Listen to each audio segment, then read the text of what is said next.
Hey everybody, Jarrett Rushing, field staffer for Arkie Lures here today. Talk to y'all about something really similar to what we've done in the past, but with a little bit of twist. Those of y'all that follow me on Instagram, Facebook, and YouTube know that we love doing product showcases for Arkie Lures. Well, today we're going to show you why. One of the biggest questions that I get asked as a tournament angler, especially in the winter months, is Jarrett, what are you going to throw? What color will it be? And what are you specifically targeting in the likes of structure? Well, the thing is there's no wrong answer, not one at all. You pick up the bait that you feel most comfortable with and throw it. Now, me particularly, what I love to do is I love targeting the two major food groups that bass are going to be eating this time of year. And think of it from this standpoint. The water temperature most places right now is upper 40s and low 50s, in Arkansas that is.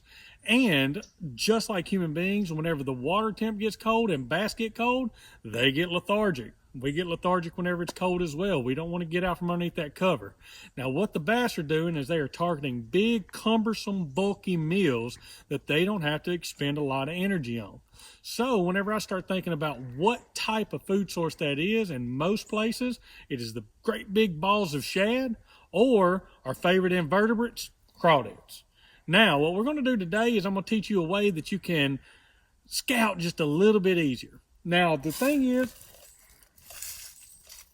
this little beauty right here is extremely easy to make. And for those of y'all that don't know what this is a homemade crawdad trap. That's right. Today we are on a little reservoir outside of a lake that I love to fish in Calhoun County, and we are going to trap a couple of crawdads. Now, before I even get started, what you need to do is go to agfc.com and make sure that you look at the rules and regulations for trapping crawdads and transporting bait fish, because you have to use the bait fish where you caught them in the body of water. You cannot transport them to another body of water. But for demonstration purposes today, we're going to catch some, and I'm going to show you why I target crawdads and show you a couple of baits that I do. Now, this particular trap here is a simple square design. I made it myself. It's out of 1/2-inch hardware cloth, and it is a ramp design. We're going to use some outdated cured bacon, put in there. We're going to throw it out there, and we're going to let it sit for a little while.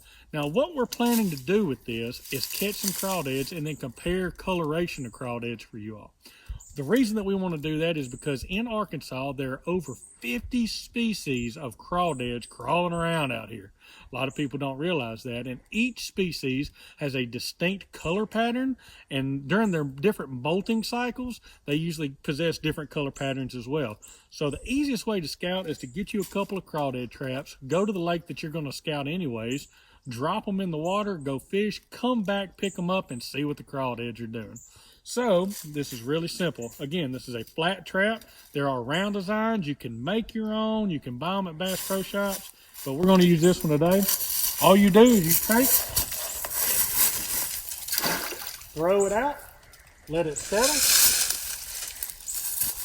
and then walk away and come back a little later. That's all it is, nothing to it. That bait is sinking to the bottom. The crawdads are carnivorous feeders, so they will ease their way into that trap just to eat a little bit of a meal. And once they do, we're going to pull these traps up and see what we got. So y'all stay tuned. We'll be back in a little bit. All right, y'all, we're back 24 hours later after setting our crawdad traps yesterday. As you can see, it's a little bit more cloudy today. We've had some rain, but the water's been churned up pretty good, and we've seen a little bit of life in this reservoir. So we're going to pull one of the 3 crawdad traps that we set out and see if we got anything. You want to do it, bud? Mm-hmm. All right.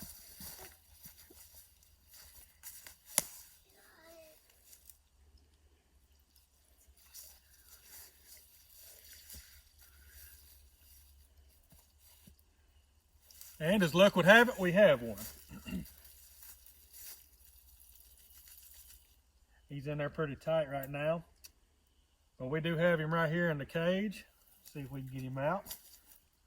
All right. Just a good old South Arkansas mud bug. That's all it is. So what we're going to do is we're going to take this guy back to the house, and we're going to do a side-by-side comparison about him and the way his colors form versus some of your favorite Arkie lures.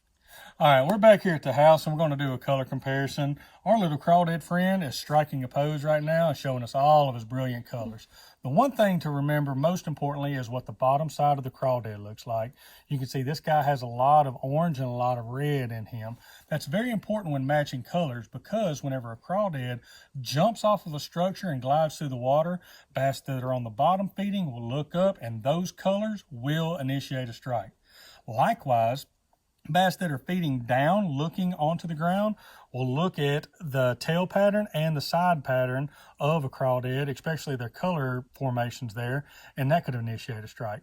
This guy has a black stripe with a little bit of red tint on either side, and a side profile with a little bit of red and some orange as well.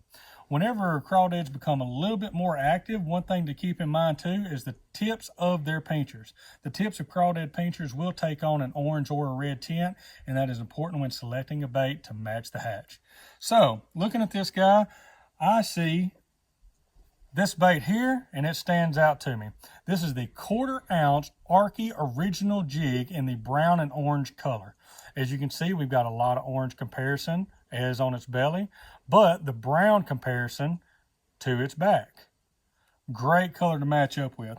You can also pair this jig with the brown and orange crawdad jig trailer, or for a little bit more red tint, the watermelon crawdad jig trailer.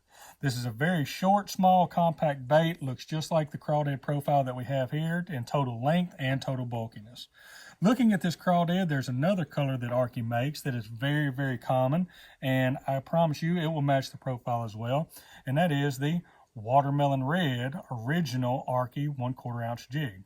Again, you compare that with the watermelon crawdad trailer or the brown and orange crawdad trailer. Either way, you're going to get a good compact profile bait. Lastly, Arkie has a color out on the market that is real similar, and again, comparing the size and the coloration of the crawdad, this bait here is similar to the watermelon red, just lacking a little bit of that red, and it is avocado. Avocado is a very green and black compact color, and likewise, you can pair it with the watermelon crawdad trailer or the brown and orange crawdad trailer. Now you can go on to arkielures.com and check out their wide range of selection and match the color that is perfect for you and your situation. Again, a couple of things to remember about this video. Number one is check all AGFC regulations on trapping and transporting bait fish to make sure that your traps and their designs are 100% legal. Second off, remember that you cannot transport bait fish from one body of water to another. So we're going to turn this guy loose back in its home water here in just a few minutes. Now, I do want to thank this fella right here for giving us the opportunity to look him over, and I want to thank Arkie Lures for this as well, because they sent me these baits for great comparison. So, what I want y'all to do is like, comment, and share this video. If you're not a subscriber to my YouTube channel, click that bell and click that subscribe button. That way you see all the videos that we got coming down the line. So we're going to go turn this guy loose. We're going to put these baits up, and I thank y'all for watching. Y'all keep chunking.